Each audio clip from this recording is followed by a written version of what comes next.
Imagine se você, dentro de uma cabine de avião, sem qualquer prática, sem nunca ter feito nada de aviação, tá? Com a tarefa de pilotar o avião. Você está no ar, dentro da cabine de avião, no meio de uma nuvem, e você tem que pilotar aquele avião. Existe uma probabilidade muito grande de você sofrer um acidente e das coisas darem tudo errado, certo?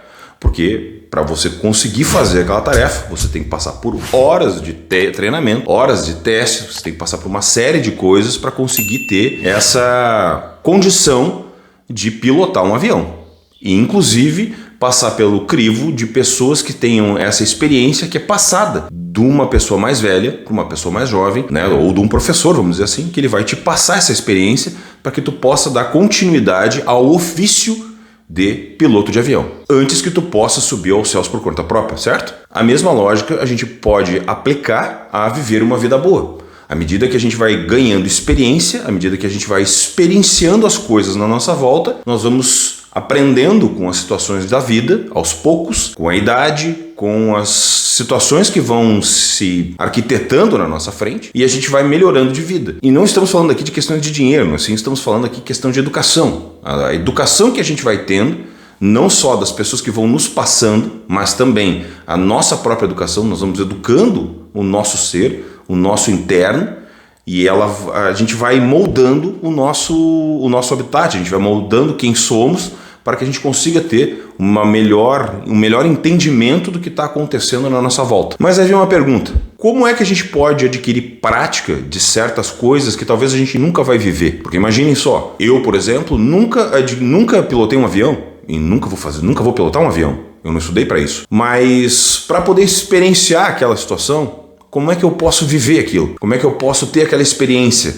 Como é que eu posso me identificar com aquilo em algum momento? Como é que eu posso degustar aquilo de alguma forma? E não só um piloto de avião, isso é só um exemplo, diversas situações. E os nossos jovens, como é que podem fazer isso? Como é que um jovem pode fazer isso de alguma forma? Existe uma forma só de fazer isso, através da literatura. É através da literatura, é através da leitura, que a gente vai ter contato com as diversas formas de pensar dos mais diversos tipos de pessoas que existem e através das mais diversas visões e vivências das pessoas que colocaram essas experiências no papel, a gente vai conseguir observar outras situações e vai conseguir pensar diferente, adquirindo experiência muitas vezes, experiências de sentimento, para que tu possa enxergar a vida com um prisma diferente. Segundo Platão e Aristóteles, toda arte é uma imitação. Então, se vocês usarem essa linha de raciocínio, um pintor imita uma paisagem quando ele está pintando, certo? Um escultor imita uma forma, ele vai copiar uma forma à medida que ele vai fazer a sua escultura, ele vai imitar aquela forma. E um escritor nada mais é do que, ou nada mais faz, melhor dizendo, ele está imitando a sua experiência ou sua visão do que ele enxerga, ele está colocando no papel. E ele está nos mostrando a visão que ele tem do universo que ele enxerga. Ele está transportando para o papel a visão dos diversos personagens, ele está criando esses personagens e imitando eles e colocando no papel. Quando a gente pega essa linha de raciocínio, você começa a olhar os maiores escritores de clássico, Homero, Dante, Shakespeare, Dostoiévski, Austen, Dickens, esses caras todos, eles tinham uma visão, uma cosmovisão do que acontecia com eles e uma capacidade de imitação, né? De acordo com a visão de Platão e Aristóteles. Talvez muito maior do que as outras pessoas que a gente conhece, ou que talvez as outras pessoas vão adquirir com o tempo, porque eles sabiam identificar, através dos seus personagens, a visão do que as pessoas na sua volta tinham da vida. Então vocês imaginem o seguinte, vamos pegar qualquer personagem, vamos imaginar aqui, sei lá, Romeu e Julieta de Shakespeare, ok? Shakespeare não viveu aquele romance. Ele não era o personagem daquele romance, até porque a gente sabe o final de Romeu e Julieta e ele não era um dos personagens. Mas ele soube trazer a visão daqueles personagens, o amor daqueles personagens e o sofrimento daqueles personagens para o papel. Então ele imitou a vida deles e ele trouxe aquela emoção inteira para que nós pudéssemos enxergar aquilo. Então essa situação, essa visão que ele trouxe ele trouxe toda essa experiência desse amor para que a gente pudesse experienciar isso. Então se a gente usar essa mesma linha de raciocínio, nós vamos pegar e ir para o mesmo lado, voltando para o início, para um piloto de avião que vai nos explicar como ele enxerga o céu, à medida que ele está pilotando. E aí, a partir disso, se nós pegarmos romances históricos, pegarmos Ken Follett, pegarmos Bernard Cornwell, enfim, diversos desse nível, é a mesma coisa. Ele vai nos transportar para determinada época e a partir desse romance que ele vai fazer, ele vai nos mostrar dentro dessa literatura como ele imitou, através dos seus personagens, aquele momento histórico que a gente estava vivendo. Logo, a gente, apesar de não ter vivido aquilo, apesar de não ter experiência para ter vivido aquilo, nós vamos adquirir um pouco mais de uma visão que não é nossa, mas nós vamos copiar aquilo. E talvez o insight daquele personagem vai fazer com que nós trouxamos alguma coisa para a nossa vida. Quando você lê uma história verdadeira, uma história que realmente é bem escrita, você se transporta para aquele personagem que está lá, né? E ao se transportar, você vai ver as consequências das atitudes desse personagem. E isso é o mais legal. Ao perceber isso, ao ter essa linha de percepção através desse olhar dos personagens, você vai trazer as consequências das atitudes que aquele personagem teve, e por isso que a literatura tem que ser sem limites. As páginas que estão escritas não podem ter limitações para o autor, porque ele tem que ter capacidade de criação sem limites, porque ele tem que colocar as personas dentro do livro com diversos pontos de vista diferentes para que tu possa sentir dentro desse quadrado que tu está vivendo, dentro daquela história, tem que ver todos os lados. Por isso é tão perigoso quando a gente vê esses movimentos querendo cercear diversas palavras, termos, tempos, como por exemplo o cerceamento das palavras, né, ou dos termos de O Vento Levou, da Margaret Atwood. Para que a gente possa, nós, no nosso tempo, saber como era a escravidão lá durante o período colonial dos Estados Unidos, nós precisamos daqueles personagens através da visão da Margaret. Por isso é tão importante que a gente viva aquele momento. Esse é o ponto. Por isso que nós não podemos limitar os autores. Porque como é que um adolescente que vai querer ler aquele livro, se aquele texto for limado, vai poder viver aquela situação? E aí é que tá, toda vez que a gente começa a mexer, vai fazer pequenas alterações de texto, vai pequenas alterações de coisas, porque a gente está vivendo em um tempo agora que não compreende aquela história se não ler ela. E isso é muito importante para as gerações de hoje, viver aquela história através do olhar da autora que pesquisou, que escreveu e que vivenciou aquilo através dos seus personagens, através das pesquisas que fez e nos trouxe essa visão de personagens. Porque a literatura proporciona para nós uma verdadeira experiência de vida sem ser dolorosa. Essa é a beleza da literatura.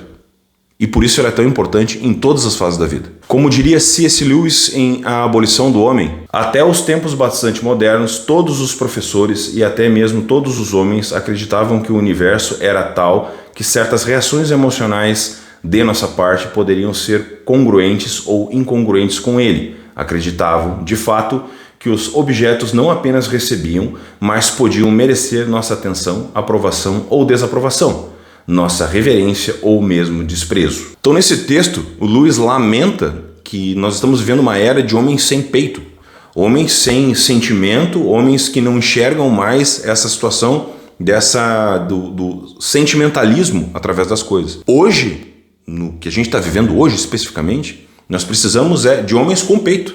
Homens que tenham no coração a visão, a cosmovisão do mundo e que se sintam compadecidos com as coisas que estão acontecendo. Não homens sentimentais que choram por qualquer coisa, que é com essa exacerbação da masculinidade tóxica, da falta de masculinidade. Não homens afeminados, não é isso.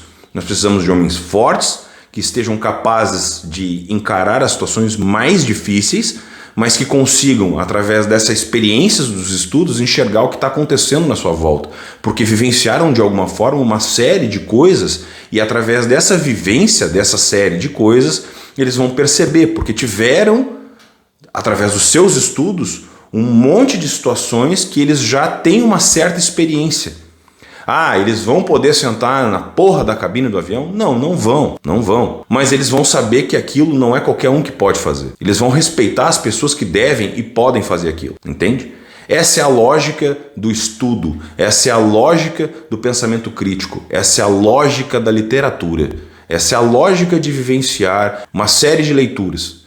Porque somente através dessa leitura a gente vai conseguir fazer com que as pessoas enxerguem mais além do que elas vivem no seu dia a dia. Porque a vida é muito mais do que o dia a dia que a gente vive. Para que a gente possa vivenciar tudo isso numa amplitude muito maior, para que a gente possa sair dessa linha de raciocínio que a gente vive, que é só levantar de manhã e trabalhar até de noite, cansado, chegar e tal, a gente precisa se esforçar um pouco mais e trabalhar a nossa mente, para que a gente possa dar esse espaço e vivenciar uma outra vida. E essa outra vida só vem através da literatura. Afinal de contas, a ciência já mostrou isso e a gente sabe como um comum consenso que música e literatura nos tornam mais empáticos. Ou seja, pessoas que consumem música de qualidade e que leem mais têm condições de ser mais empática com todas as pessoas do seu entorno, porque tem uma vivência maior de outras vidas e conseguem enxergar muitas vezes as coisas que acontecem com as pessoas que estão à sua volta. Por isso, leiam mais.